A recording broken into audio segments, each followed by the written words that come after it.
അസ്സലാമു അലൈക്കും വറഹ്മത്തുള്ളാഹി തആല വബറകാതുഹു.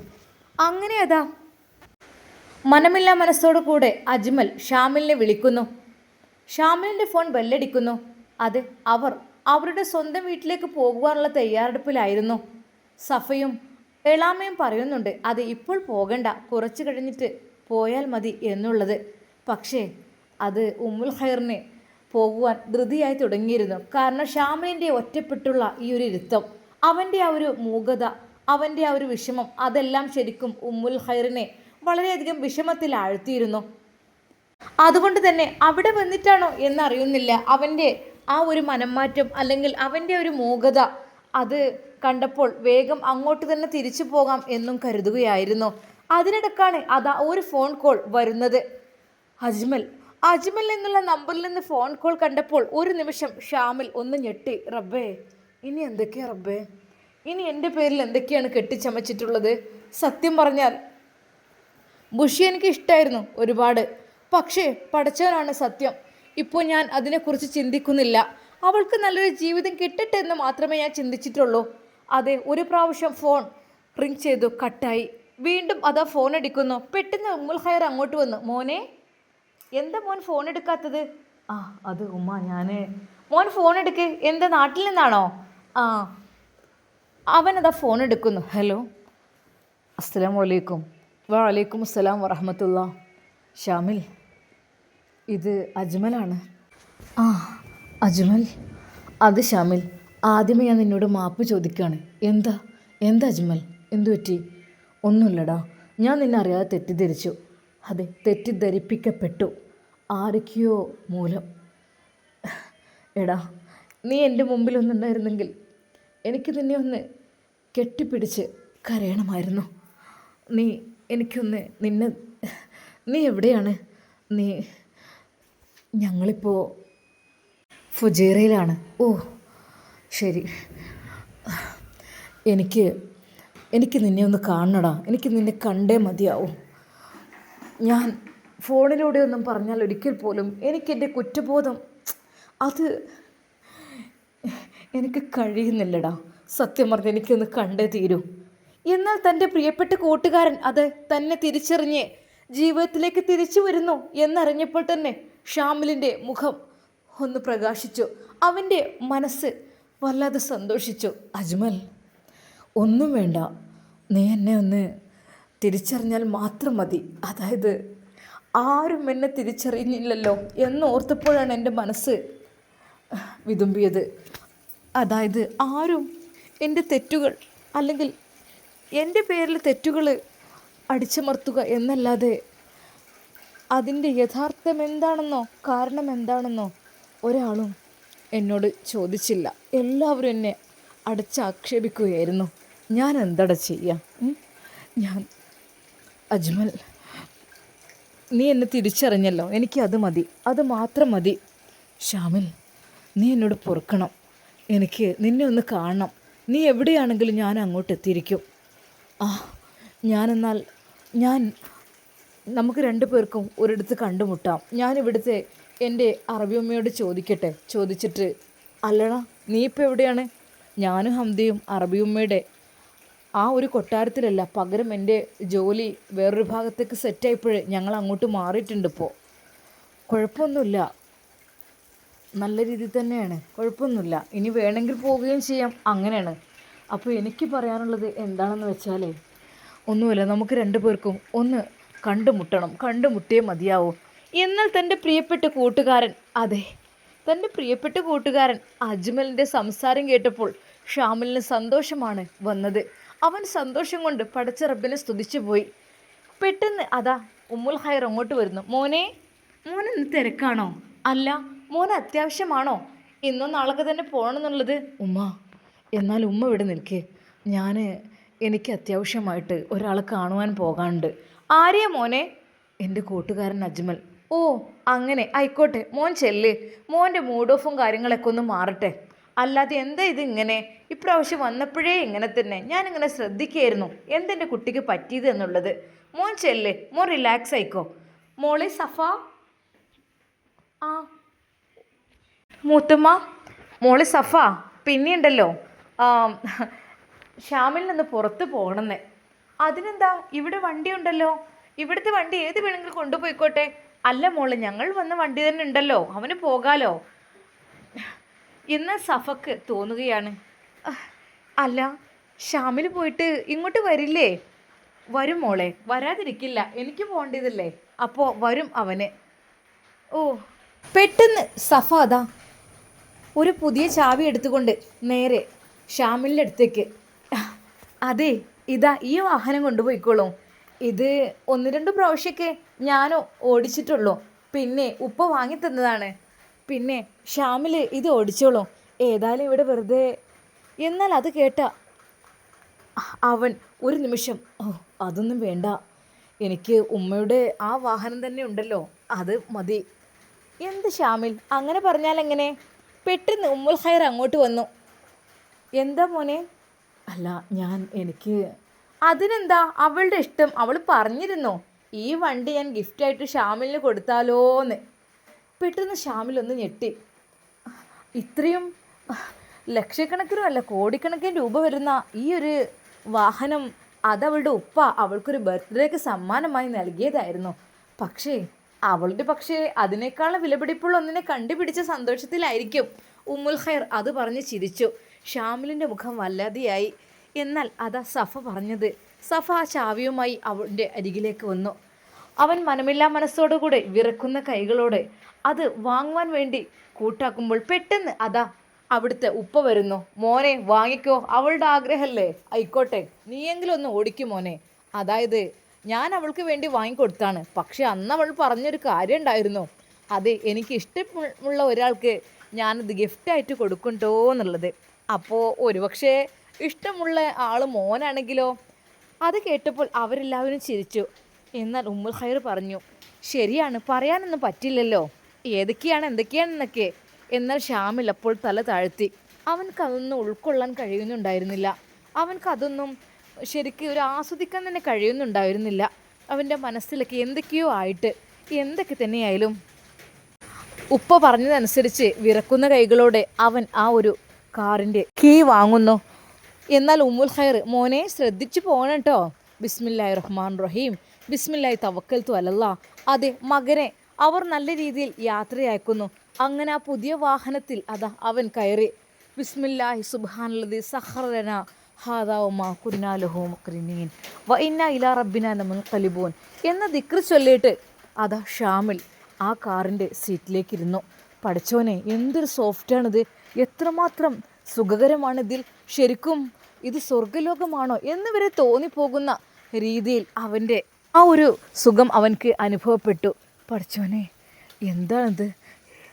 അവൻ ആ വാഹനത്തിൽ കയറി. പക്ഷേ വാഹനത്തിൽ കയറി എന്ന് കരുതിയിട്ട് ഒരു കയറി ഇരുന്നൊരു ഫീൽസോ കാര്യങ്ങളോ ഒന്നും ഉണ്ടായിരുന്നില്ല. എന്തൊക്കെയോ ഒരു വല്ലാത്തൊരു സുഖമായിരുന്നു അതിലിരുന്നപ്പോൾ. ശരിക്കും താൻ കാർ ഓടിക്കുകയാണെന്ന് വരെ തോന്നാത്ത രീതിയിൽ ഒരു സുഖസുന്ദരമായൊരു സോഫ സെറ്റിൽ ഇരിക്കുന്ന ഫീലായിരുന്നു അവൻക്ക്. ശരിക്കും അവൻ പടച്ച റബ്ബിനെ സ്തുതിച്ചു. അൽഹംദുലില്ലാ, അല്ലാഹുവേ റബ്ബേ, പഠിച്ചോനെ കാത്തു രക്ഷിക്കണേ അല്ലാ. അങ്ങനെയതാ അവൻ യാത്ര പോയിക്കൊണ്ടിരിക്കുന്നു. ഏകദേശം 1-2 മണിക്കൂർ യാത്ര ചെയ്തു. ഈ സമയത്ത് അതാ അജ്മൽ വിളിക്കുന്നു. ഹലോ ഷാമിൽ, എവിടെയാടാ? ഞാൻ വന്നുകൊണ്ടിരിക്കുകയാണ്, ഇനി ഏകദേശം നീ പറഞ്ഞ ലൊക്കേഷനിലേക്ക് ഒരു 10 മിനിറ്റ് കൂടെ. ആ ഓക്കെ, ഞാനിവിടെ വെയിറ്റ് ചെയ്യുന്നുണ്ട് കേട്ടോ. അങ്ങനെയതാ നമ്മുടെ അജ്മലിൻ്റെ അരികിലേക്ക് ഷാമിൽ എത്തുകയാണ്. എന്നാൽ ഒരിക്കൽ പോലും അറിഞ്ഞില്ല, അതെ ആ വിലപിടിപ്പുള്ള വലിയ അറബികൾ ഉപയോഗിക്കുന്ന വലിയ ആ കാറിൽ ഷാമിലായിരിക്കുമെന്ന് വിചാരിച്ചതേയില്ല. പെട്ടെന്ന് അതാ അവൻ പറഞ്ഞ ലൊക്കേഷനിലേക്ക് ആ ഒരു കാറ് അതാ കയറുന്നു. കോടീശ്വരന്മാരായ അറബികളുടെ ഏതോ വണ്ടിയാണെന്ന് കരുതിയിട്ട് അജ്മൽ ഒരു നിമിഷം അത് ശ്രദ്ധിച്ചില്ല. ഏത് അറബിയാണാവോ എന്ന് കരുതി പെട്ടെന്ന് അതാ ആ കാറിൻ്റെ ഡോർ തുറന്നുകൊണ്ട് അതിൽ നിന്ന് ഇറങ്ങി വന്നത് മറ്റാരുമായിരുന്നില്ല, അത് ഷാമിൽ. ശരിക്കും അത് കണ്ട അജ്മൽ അത്ഭുതപ്പെട്ടു. അസ്സലാമു അലൈക്കും എന്ന് പറഞ്ഞുകൊണ്ട് ഷാമിൽ ആ വാഹനത്തിൽ നിന്നിറങ്ങി. എന്നാൽ അത് കണ്ട അജ്മൽ ഞെട്ടിത്തെറിച്ചു. സലാം അടക്കുവാൻ പോലും അവൻ മറന്നുപോലെ. വഅലൈക്കും അസ്സലാം ഷാമിൽ. അതെ, ആ നിമിഷം ഷാമിൽ അജ്മലിനെ നെഞ്ചോട് ചേർത്തു. അജ്മലിനെ ഷാമിലും. അവർ രണ്ടുപേരും അത് കെട്ടിപ്പിടിച്ച് കരഞ്ഞു. ഷാമിൽ വിതുമ്പി കരഞ്ഞു. ഷാമിൽ, പൊറുക്കണടാ, പൊറുക്കണം. അറിയാതെ എന്തൊക്കെ ഞാൻ പറഞ്ഞു നിന്നോട്, എന്തൊക്കെ ചെയ്തു. ഒരിക്കലും നിന്നോട് അങ്ങനെ പറയാനും ചെയ്യാനും പാടില്ലായിരുന്നു. ഞാൻ എന്തൊരു ദുഷ്ടനാ. എൻ്റെ ദുഷ്ടത്തരം എന്താ ഇങ്ങനെയായിപ്പോയത്? ഏയ്, എന്താ നീ പറയുന്നത്? എന്താ? എടാ, ഞാൻ സാരല്ല അജ്മൽ, അതൊക്കെ തെറ്റിദ്ധാരണ മൂലമല്ലേ. എന്നോട് ക്ഷമിക്കണം മുത്തേ. ഞാനറിയാതെ എന്തൊക്കെയോ ചെയ്തു പോയി. എനിക്കറിയുന്നില്ല ഞാൻ എന്താണ് പറഞ്ഞത് ചെയ്തത് എന്നൊന്നും. ഞാൻ തെറ്റിദ്ധാരണ മൂലമാണ് ഞാൻ നിന്നെ അങ്ങനെയൊക്കെ പറഞ്ഞത്. കാരണം നീ എൻ്റെ നെഞ്ചോട് ചേർത്ത് ഞാൻ നിർത്തിയ എൻ്റെ സുഹൃത്താണ്. നിന്നോട് വിശ്വാസമുള്ള ഒരാളില്ല. പക്ഷേ ഈ ഒരവസ്ഥയിൽ എനിക്ക് നിന്നിലുള്ള വിശ്വാസം നഷ്ടപ്പെടുക എന്ന് പറഞ്ഞാൽ, അതും എൻ്റെ പെറ്റ ഉമ്മ പറഞ്ഞിട്ട് അത് അറിയുമ്പോൾ എൻ്റെ മനസ്സ് എത്രമാത്രം വിഷമിച്ചെന്ന് എൻ്റെ പ്രിയപ്പെട്ട കൂട്ടുകാരനറിയോ? ഞാൻ സത്യമാണ് പറയുന്നത്. ഞാനൊന്നും ഉണ്ടായിട്ടില്ല. എനിക്കറിയില്ലടാ കാര്യങ്ങളൊക്കെ. ഞാനിവിടെയല്ലേ, എനിക്കൊന്നും അറിയില്ല മുത്തേ. ഞാനിവിടെയാണ്. എന്താണ് ഏതാണെന്ന് നടക്കുന്നത് എന്നൊന്നും എനിക്കറിയുന്നില്ല. എനിക്ക് ഒരേ ഒരു കാര്യം അറിയാം. നീ എൻ്റെ എല്ലാമായിരുന്നു. അതായത് എൻ്റെ എല്ലാ കാര്യത്തിനും സപ്പോർട്ടീവായ, പ്രത്യേകിച്ച് എനിക്ക് ഹംദയെ ഒക്കെ പെട്ടെന്ന് എൻ്റെ ഭാര്യയാക്കി തന്നത്, അതിനു വേണ്ടി ഹെൽപ്പ് ചെയ്തത് നീയായിരുന്നു. ആ ഒരു കാര്യങ്ങളൊക്കെ നീ എനിക്ക് ചെയ്തു തന്നതാണ്. എന്നിട്ട് ഞാൻ നിന്നെ വെറുക്കാനുള്ള കാര്യം മറ്റൊന്നുമല്ല. അതെ, ആരൊക്കെയോ എന്നെ തെറ്റിദ്ധരിപ്പിച്ചു.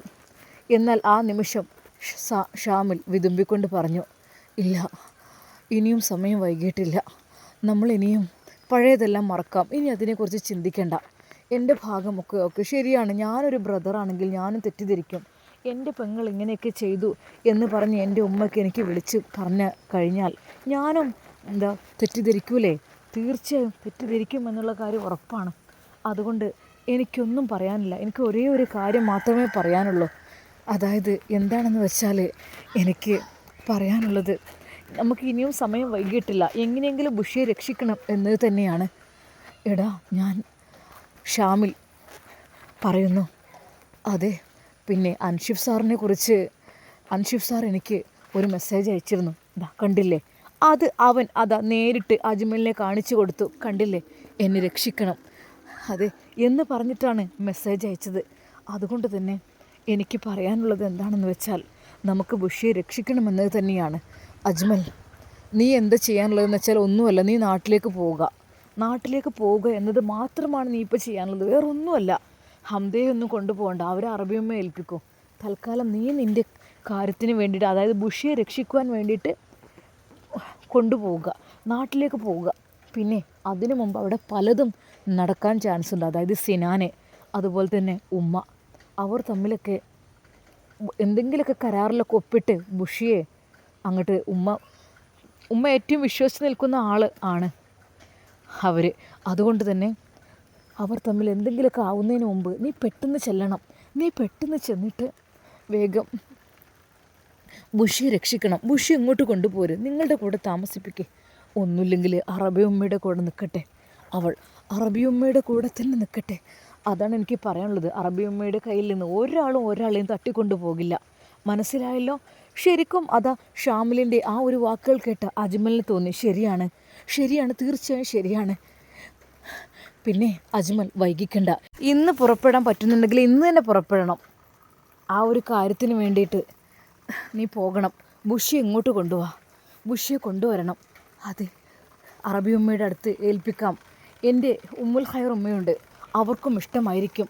അതെ, എനിക്കൊരു കൂട്ടുകാരി ഇവിടെ കിട്ടിയിട്ടുണ്ട് കേട്ടോ. ആരാണ്? അതൊക്കെ ഉണ്ട്. എനിക്കൊരു കൂട്ടുകാരിയുണ്ട്. ആ കൂട്ടുകാരിയെക്കുറിച്ച് ഞാൻ പറയാം.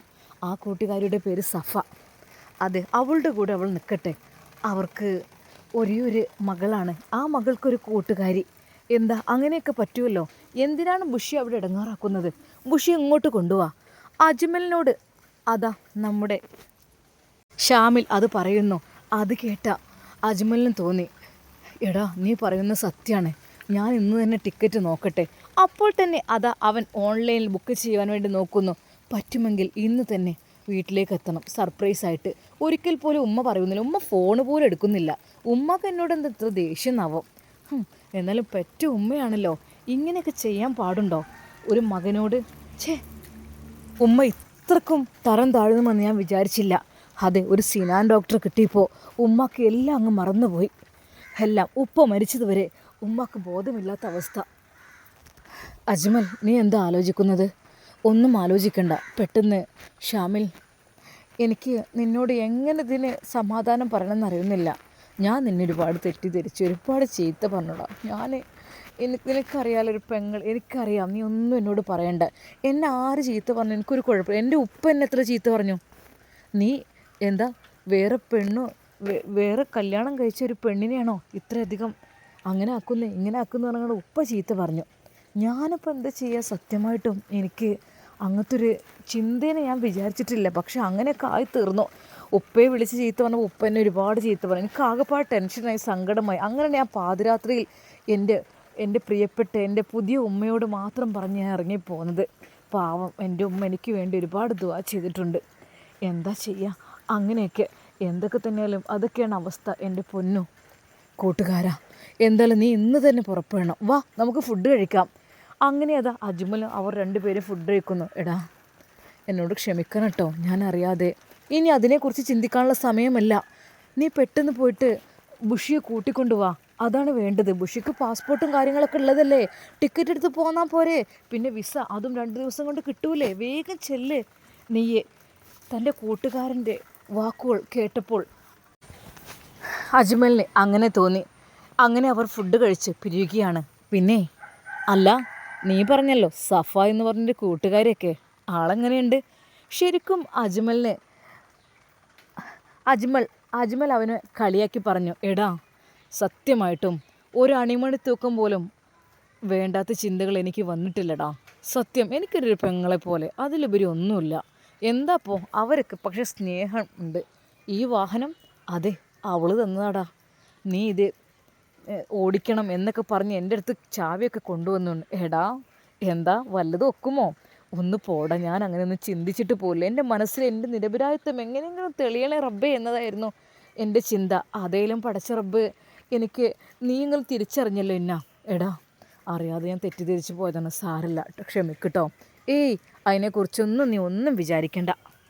തൽക്കാലം നീ ഇന്ന് തന്നെ പോകാൻ നോക്കും മുത്തേ. സത്യമായിട്ടും എനിക്ക് ആ പെൺകുട്ടിയെ രക്ഷിക്കണം, ഒന്നിനു വേണ്ടിയിട്ടല്ല. അത് നിൻ്റെ കൂടെ താമസിക്കട്ടെ, അല്ലെ അറബിയമ്മയുടെ കൂടെ. നമുക്കിവിടെ ഇഷ്ടം പോലെ ആളുകളുണ്ട്. എങ്കിലും ഒരിക്കൽ പോലും നിങ്ങളുടെ വീട്ടിലിപ്പോൾ ഇടാതിരിക്കുന്നതാണ് നല്ലത്. അതായത് വലിയൊരു അപകടത്തിലാണ് അവൾ ഇനി ചാടാൻ പോവുക. ഒരിക്കൽ പോലും നീ വിഷമിക്കല്ലേ. അങ്ങനെ അതാ അവർ ഫുഡെല്ലാം കഴിച്ച് പിരിഞ്ഞ് അവരുടെ പിണക്കങ്ങളും തെറ്റുകളുമെല്ലാം പരസ്പരം അറിഞ്ഞ് അവർ രണ്ടുപേരും നല്ല രീതിയിൽ അതാ തിരിച്ച് പോവുകയാണ്. ഷാമിൽ, സോറിട മുത്തേ, അറിയാതെ എന്തൊക്കെയോ. അതിനെക്കുറിച്ച് ചിന്തിക്കല്ലേ. നമ്മൾ ബുഷിയെ രക്ഷിക്കാണ് വേണ്ടത്. ബുഷിയെ കൊണ്ടുവരണം. പക്ഷെ അതൊരിക്കൽ പോലും ആ സിനാൻ അറിയാൻ പാടില്ല. സിനാന് എന്നോടെന്താ പറഞ്ഞതെന്നോ? സിനാന് അത്രക്കും മോശം പ്രവൃത്തി ചെയ്യുന്ന ആയതുകൊണ്ടായിരിക്കും എന്നോട് അൻഷിഫ് പറഞ്ഞത്. എന്താണെന്ന് വെച്ചാൽ എൻ്റെ ബുഷിയെ രക്ഷിക്കണം എന്നാണ്. രക്ഷിക്കുക എന്ന് വെച്ചാൽ ഇതിനേക്കാളും വലിയ രക്ഷ ഇനിയില്ല കേട്ടോ. അതെ, അജ്മലും ഷാമിലും പഴയ സൗഹൃദത്തോടു കൂടി അവർ പിരിയുകയാണ്. പിരിയുമ്പോൾ അവരുടെ മനസ്സ് വല്ലാതെ വേദനിക്കുന്നുണ്ടായിരുന്നു. അങ്ങനെ ആ അറബി പെണ്ണ് കൊടുത്ത വിലപിടിപ്പുള്ള കാറിൽ നമ്മുടെ ഷാമിലത അതിൽ കയറി പോകുന്നു. ഒരു നിമിഷം അജ്മൽ അത് നോക്കി നിന്നു. അജ്മലിൻ്റെ മനസ്സിൻ്റെ ഉള്ളിൽ വല്ലാത്ത വിഷമം വന്നു. റബ്ബേ, ഇത്രക്കും നല്ല കൂട്ടുകാരനെയാണല്ലോ ഞാൻ ഇത്രയും നാൾ തെറ്റിദ്ധരിച്ചത്. എൻ്റെ റബ്ബേ, പടച്ച റബ്ബേ, നീ പുറത്തു കൊണ്ടല്ല. എന്നാൽ പെട്ടെന്ന് തന്നെ അവൻ അതാ ആ ഒരു ഫ്ലൈറ്റ് ബുക്ക് ചെയ്യുകയാണ്. പക്ഷേ രാത്രിയിലുള്ള ഫ്ലൈറ്റെല്ലാം ഫുള്ളാണ്. ഇനിയിപ്പോൾ എപ്പോഴാ? എന്തൊക്കെ തന്നെയാലും പുലർച്ചെ 3 മണിക്ക് ഒരു ഫ്ലൈറ്റുണ്ട്. ഏകദേശം നാട്ടിലെത്തുമ്പോഴേക്ക് ഒരു 9-10 മണി ആകും അതവിടെ എത്തുമ്പോഴേക്ക്. അതുണ്ട്. പിന്നെ ഇപ്പോൾ ലേറ്റ് ആകുകയാണെങ്കിലും മഴയാണെങ്കിലും ചിലപ്പം വൈകാനും ചാൻസ് ഉണ്ട് എന്നൊക്കെ പറയുന്നുണ്ട്. എന്തൊക്കെ തന്നെയാലും ഇൻഷാ അല്ലാ നോക്കട്ടെ. അങ്ങനെ അതാ പുലർച്ചെയുള്ള 3 മണിക്കുള്ള ആ ഒരു ഫ്ലൈറ്റിന് നമ്മുടെ അജ്മൽ അതാ നാട്ടിലേക്ക് പുറപ്പെടുകയാണ്. അവൻ നേരെ ഹംദയുടെ അരികിലേക്കെത്തി. ഹംദ മോളെ, എനിക്ക് അത്യാവശ്യമായിട്ട് ഒന്ന് വീട്ടിലേക്ക് പോകണം. എന്താ, എന്ത് പറ്റി? അതെ, ഒന്നുമില്ല. 2-3 ദിവസത്തിനുള്ളിൽ തിരിച്ചു വരും ഞാൻ. ചിലപ്പം പറ്റുന്നുണ്ട് 2 ദിവസത്തിനുള്ളിൽ തന്നെ വരും കേട്ടോ. എന്ത് പെട്ടെന്ന്? അങ്ങനെ അതാ അറബിയുമ്മയുടെ അരികിലേക്ക് ഹംദയെയും കൊണ്ട് അവൻ ചെല്ലുന്നു. മോനെ. അതെ, അറബിയുമ്മ അജ്മലിനെ കണ്ടപ്പോൾ, സത്യം പറഞ്ഞാൽ നീ ഇവിടുന്ന് ജോലി മാറിപ്പോയതിന് ശേഷം എനിക്ക് മോളെ കാണാൻ വല്ലാത്ത കൊതിയായിരുന്നു ഉമ്മ. എനിക്ക് അത്യാവശ്യമായിട്ട് നാട്ടിലേക്കൊന്ന് പോകേണ്ട അവസ്ഥയുണ്ട്. ഞാൻ മോനെ, എന്ത് കുഴപ്പമൊന്നും ഇല്ലല്ലോ? ഇല്ല, അത്യാവശ്യമാണ്. പിന്നെ ഞാൻ വരുമ്പോൾ ഒരു സർപ്രൈസ് ഉണ്ടായിരിക്കും. എന്ത് മോൻ പറയുന്നത്? മോനെ, എന്തൊക്കെ തന്നെയാലും പഠിച്ചോ ഹയറാകട്ടെ. ഉമ്മ ഒന്നുമില്ലല്ലേ, കുഴപ്പമൊന്നുമില്ലല്ലോ ഉമ്മാക്കൊന്നും? ബുഷിയുടെ അവസ്ഥ മോനെ ഞാൻ എപ്പോഴും ഇങ്ങനെ വിചാരിക്കും, ആ കുട്ടിയുടെ ഒരു ജീവിതമായി തീർന്നത് എന്ന് കരുതിയിട്ട്. എന്നാലും അൽഹംദുലില്ലാ, ഭർത്താവിന് സ്നേഹവും സന്തോഷവും കൊടുക്കട്ടെ, സ്നേഹവും സമാധാനം ഉണ്ടാവട്ടെ. എങ്കിലും തന്നെ സമാധാനമാണ് നമുക്ക്, അല്ല എങ്കിലാണ് വിഷമം. നല്ല സ്നേഹമുള്ള ആണുങ്ങളായി കഴിയുമ്പോൾ നമുക്ക് വല്ല വിഷമമൊന്നും ഉണ്ടാവില്ല. എന്തായാലും ഹയറായൊരു ഭർത്താവിനെ കിട്ടാൻ വേണ്ടിയിട്ടായിരുന്നു ഞാൻ ദുആ ചെയ്തത്. കാരണം അവൻ്റെ സ്വഭാവം നല്ല രീതിയിലാകട്ടെ എന്ന് ഞാൻ പ്രാർത്ഥിച്ചിരുന്നു. മോനെ കുഴപ്പമൊന്നുമില്ലല്ലേ? അതൊന്നുമില്ല ഉമ്മ. അറബി ഉമ്മയോട് അവൻ മറച്ചു വെച്ചു. അങ്ങനെ അത് ഇന്ന് 3 മണിക്കാണ് ഫ്ലൈറ്റ്. ഞാൻ മോനെ, ഹംദയുടെ കാര്യത്തിൽ നീ ഒരു പേടിയും പേടിക്കേണ്ട ആവശ്യമില്ല. കാരണം ഹംദ എൻ്റെ കൂടി മോളാണ്, മനസ്സിലായല്ലോ? ഇവിടെ നൂർ ഫാത്തിമയുണ്ട്, മോളുണ്ട്, നാഫി ഉസ്താദ് ഉണ്ട്, എല്ലാവരും ഉണ്ട്. നീ വിഷമിക്കേണ്ട ഒരു ആവശ്യമില്ല കേട്ടോ. മോന് ധൈര്യമായി പോയിക്കോ. സ്നേഹത്തോടെ അറബിയുമ്മ അത് നൽകുമ്പോൾ, മോനെ അതല്ല, പോകുമ്പോൾ കുറച്ച് സാധനങ്ങൾ അത് നമുക്ക് പർച്ചേസിങ്ങിന്. എന്ത് പർച്ചേസിങ്? ഒന്നും വേണ്ട ഉമ്മ, ഞാൻ തിരിച്ചു വരും. എന്നാൽ അറബി ഉമ്മക്ക് പൊറുതികേടായിരുന്നു. ഗൾഫിൽ നിന്ന് ആരെങ്കിലും നാട്ടിലേക്ക് പോകുമ്പോൾ എന്തെങ്കിലും പർച്ചേസിങ് ചെയ്യാതെ പോകുമെന്ന് പറയുമ്പോൾ വിഷമമായിരുന്നു. അറബി ഉമ്മയുടെ വകയായിട്ട് തന്നെ കുറച്ച് സാധനങ്ങളൊക്കെ അവർ സെറ്റാക്കി കൊടുക്കൽ പതിവായിരുന്നു. എന്നാൽ അതൊന്നും വേണ്ട എന്ന് അജ്മൽ പറഞ്ഞപ്പോൾ അറബി ഉമ്മക്ക്, മോനെ എന്നാൽ കുറച്ച് ഈത്തപ്പഴെങ്കിലും കുറച്ച് ചോക്ലേറ്റെങ്കിലും ബുഷിമോൾക്കെങ്കിലും കൊടുക്കാൻ എന്തെങ്കിലും കൊണ്ടുപോകാടാ. എന്നാൽ വേണ്ടുമ്മ, ഒന്നും വേണ്ട. പക്ഷേ അറബിയുമ്മ അത് വകവെച്ചില്ല. അറബിയുമ്മ തന്നെ വാങ്ങിവെച്ച കുറച്ചധികം ചോക്ലേറ്റ്സും നല്ല ഇനം ഈത്തപ്പഴങ്ങളും അത് എടുത്ത് നേരെ അജ്മലിൻ്റെ നേരെ കൈകളിൽ ഒരു പെട്ടിയിലാക്കി കൊടുക്കുന്നു. മോനെ, ഈ ഒരു വെയിറ്റെങ്കിലും മോൻ കൊണ്ടുപോകുക, ആ ബുഷിമോൾക്കെങ്കിലും കൊടുക്കാലോ എന്ന് പറഞ്ഞിട്ട് അത് അവൻ്റെ കൈകളിൽ ഏൽപ്പിക്കുന്നു. നിറമിഴികളോടെ അവനത് വാങ്ങി. പാവം, എൻ്റെ ബുഷിയുടെ അവസ്ഥയൊന്നും അറിയുന്നില്ലല്ലോ അറബിയുമ്മ എന്ന് വിചാരിച്ചു. അങ്ങനെ അതാ നമ്മുടെ അജ്മൽ ഫ്ലൈറ്റ് കയറുകയാണ്. അന്ന് പുലർച്ചെ ആകാം സമയം ഹംദയോട് യാത്ര പറഞ്ഞ് നേരെ എയർപോർട്ടിലേക്ക്. അതിനിടയിൽ അതാ നമ്മുടെ ഷാമിൽ വിളിച്ചു. എന്തായി, ഇറങ്ങിയോ? അതേടാ, ഞാൻ ഇറങ്ങുകയാണ്. ഒരു പേടിയും പേടിക്കണ്ട, ബുഷിക്ക് പാസ്പോർട്ട് ഉണ്ടല്ലോ, വേഗം കൊണ്ടുപോവാ. പിന്നെ ഉമ്മയോട് പറഞ്ഞേക്ക്, ഇനി എനിക്കൊന്ന് കൊണ്ടുപോകണം, അവൾക്ക് ജോബ് വാക്കൻസി ഉണ്ട്, GNM ഒക്കെ പഠിച്ചതല്ലേ, അവൾക്ക് ഇവിടെ ജോലി സെറ്റാക്കാം എന്ന് അങ്ങനെങ്കിലും പറഞ്ഞ് കൊണ്ടുപോവാ കേട്ടോ. എന്താ അവരുടെ പ്ലാനിങ് നോക്കാമല്ലോ കേട്ടോ. ആയിക്കോട്ടെടാ, ദുആ ചെയ്യ്. കാരണം എൻ്റെ പെങ്ങളെ ആലോചിച്ചിട്ട് എനിക്ക് ടെൻഷനുണ്ട്. എൻ്റെ പെങ്ങൾ വല്ല കടുങ്കയും ചെയ്യുമോ എന്നുള്ള പേടിയുണ്ട് എനിക്ക്. കാരണം എന്ത് കരുതിയിട്ടാണ് അവൻ എൻ്റെ പെങ്ങളെ പിന്നാലെ നടക്കുന്നത്? അവനതുകൊണ്ട് എന്ത് കിട്ടാനാ എനിക്കറിയുന്നില്ല. എൻ്റെ ബുഷിയുടെ ഫോൺ സ്വിച്ച് ഓഫാണ്. ഒന്ന് സംസാരിക്കാൻ പോയിട്ട് എൻ്റെ ഉമ്മ എനിക്ക് തന്നില്ല. ഞാനെന്ത് ഇങ്ങനെ ആയിപ്പോയത്? എനിക്കെൻ്റെ പെങ്ങളെ വേണം. അതെ, എൻ്റെ ബാപ്പയില്ലാത്ത കുട്ടിയാണ് ഓളെ സംരക്ഷിക്കേണ്ട ചുമതല എനിക്കാണ്. അതെ, എനിക്ക് തോന്നുന്നു എൻ്റെ ഉമ്മാനെയും അവനെന്തൊക്കെ പറഞ്ഞ് പാട്ടിലാക്കിക്കണം തോന്നുന്നു. അല്ലാതെ ഒരിക്കൽ പോലും എൻ്റെ ഉമ്മ അങ്ങനെയൊന്നും എന്നോട് പെരുമാറില്ല. എൻ്റെ പെങ്ങളുടെ ഒരു വാക്ക് കിട്ടിയാൽ മതി എനിക്ക്. അങ്ങനെ അതാ മനസ്സിൻ്റെ ഉള്ളിൽ ഒരുപാട് ഭാരം താങ്ങിക്കൊണ്ട് അവൻ വിമാനത്താവളത്തേക്ക് പുറപ്പെടുകയാണ്. എയർപോർട്ടിലെത്തിയപ്പോഴും അവൻ്റെ മനസ്സിൻ്റെ ഉള്ളിൽ ഒരേ ഒരു പ്രാർത്ഥന മാത്രമായിരുന്നു. പടച്ചോനെ, അല്ലാ, എൻ്റെ പൊന്നുമോൾ ബുഷി, എൻ്റെ പെങ്ങൾ ബുഷിക്ക് ഒന്നും സംഭവിക്കരുതേ അല്ലാ, അവളെ നീ കാത്തുരക്ഷിക്കണേ അല്ലാ എന്നുള്ള ചിന്തയായിരുന്നു, എന്നുള്ള പ്രാർത്ഥനയായിരുന്നു അവൻ്റെ മനം നിറയെ. ഒരിക്കൽ പോലും ബുഷിയോ ഉമ്മയോ അറിയുന്നില്ല അജ്മലിൻ്റെ വരവ്. ഇൻഷാ അല്ലാ നമുക്ക് കാത്തിരുന്ന് കാണാം ഇതിൻ്റെ ബാക്കി ഭാഗം. അതുവരേക്കും എല്ലാവർക്കും അസ്സലാമു അലൈക്കും വറഹ്മത്തുള്ളാഹി തആല വബറകാതുഹു.